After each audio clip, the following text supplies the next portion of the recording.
ہم فیہا خالدون تک معصوم ضمانت دیتے ہیں کہ ہم ضامن ہیں کہ وہ فالج کے مرض میں مبتلا نہیں ہوگا. نجف کی طرف رخ کر کے یہ 3 آیتیں پڑھ کے سوئیں.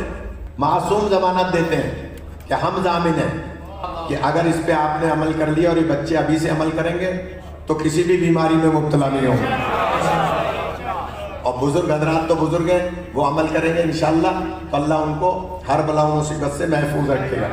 سائل اگر گھوڑے پہ سوار بھی آئے اور وہ آپ سے سوال کر رہا ہے، یعنی آج کے دور میں کوئی کار پہ آئے، اس زمانے میں گھوڑا سواری ہوتا تھا، اب کار ہے، کوئی کار پہ آئے اور آپ سے سوال کرے تو آپ اس کے سوال کو رد نہیں کریں.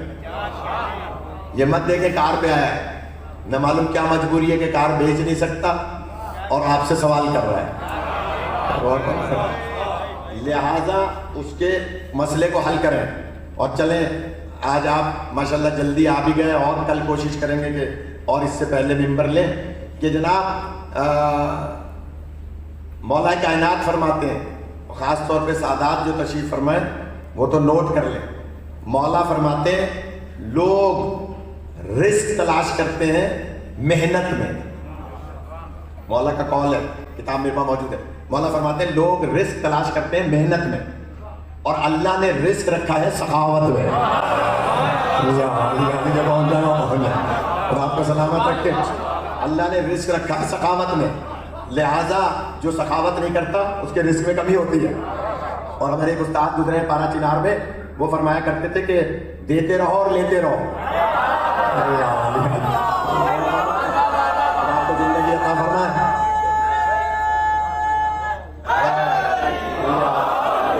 دیتے رہو اور لیتے رہو. اگلا جملہ ہے ان کا، اگر قدر کی جو اسٹیج پہ بیٹھے ہیں وہ حضرات، اسٹیج پہ بیٹھ جانے کے بعد تھوڑا سا داد کم دی جاتی ہے تو میں نے اس لیے نہیں بلایا نوید بھائی اوپر آپ کہ جناب مولا فرماتے ہیں کہ دیتے رہو لیتے رہو، تم دو گے اپنی حیثیت کے مطابق.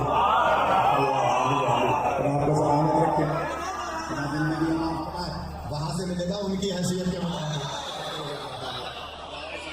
شادی ایسا نورانی مجمع اور ایسی نورانی مجلس خدا آپ کی نسلوں میں عزاداری رکھے کہ جناب مولا فرماتے ہیں دیتے رہو اور لیتے رہو تو بخل نہ کرو. تو ادھر شیطان کہتا ہے کہ میں 2 بیٹے میرے پیدا ہو جو بہتا ہوں، اور پھر کہا یا اللہ مجھے یہ بھی اختیار دے کہ میں دائیں سے بائیں سے آگے سے پیچھے سے اس آدم کے بچوں کو بہکاؤں. یا آواز پکڑتا ہی اجازت ہے، لیکن تم نے اجازت مانگی لی 4 سمتوں کی، بات ختم ہو گئی، تمہاری خواہش پوری ہو گئی. کہا ہو گئی. کہ تم نے 4 سمتیں دیکھی ہیں، میں نے 6 سمتیں بنائی ہیں. تم نے آگے پیچھے دائیں بائیں دیکھا ہے، میں نے 6 سمتیں بنائی ہیں. تم 4 سمتوں سے بیٹھاؤ گے، میں 2 سمتوں سے ہدایت دوں گا. آپ کو سلامت رکھے. تو شیطان حیرت سے کہنے لگا وہ 2 سمتیں، فرمایا کہ اوپر اور نیچے. اب میں بھاری جملہ کہوں، روایت تو یہیں تک ہے. اوپر سے آتی ہے رحمت، نیچے سے پیدا ہوتا ہے اجناس. اوپر سے آنے والی رحمت کو رحمت للعالمین کہا جاتا ہے. اوپر سے رحمت نازل ہوتی ہے اور نیچے سے اجناس پیدا ہوتا ہے. اجناس تراب سے آتا ہے. تراب ہے تراب، علی ہے ابو تراب. ڈاکٹر صاحب غور کیجیے گا، جو علی اور نبی اور علی کو مانے گا وہ 4 سمتوں سے شیطان کے شر سے محفوظ رہے گا. اسی لیے تمام مسلمانوں کو دعوت فکر ہے کہ شیطان سے بچنا ہے تو نبی اور علی کو مان لو، ورنہ بہت سارے دائیں بائیں لگ جائیں گے. خدا آپ کو سلامت رکھے. آواز قدرت آئی کہ اور کیا چاہیے. کہا کہ مجھے یہ اختیار دے کہ میں لوگوں کو ورگلاؤں. کا اختیار ہے اعلیٰ علین کے علاوہ. شیطان غور کیجیے گا نکال دیا اللہ نے. آدم علیہ السلام سے فرمایا کہ آدم ہم نے تمہیں جن کے صدقے میں پیدا کیا. ملائکہ سے پوچھا یہ اسما کس کے ہیں، یہ اوپر کس کے نام ہے، اعلیٰ علین کون ہے. ملائکہ نے اوپر دیکھا، کہا یا اللہ ہم اتنا ہی جانتے ہیں جتنا تو نے علم دیا ہے، اتنا ہی جانتے ہیں جتنا علم دیا ہے. کہا کہ آدم تم بتاؤ یہ کس کے اسما ہے.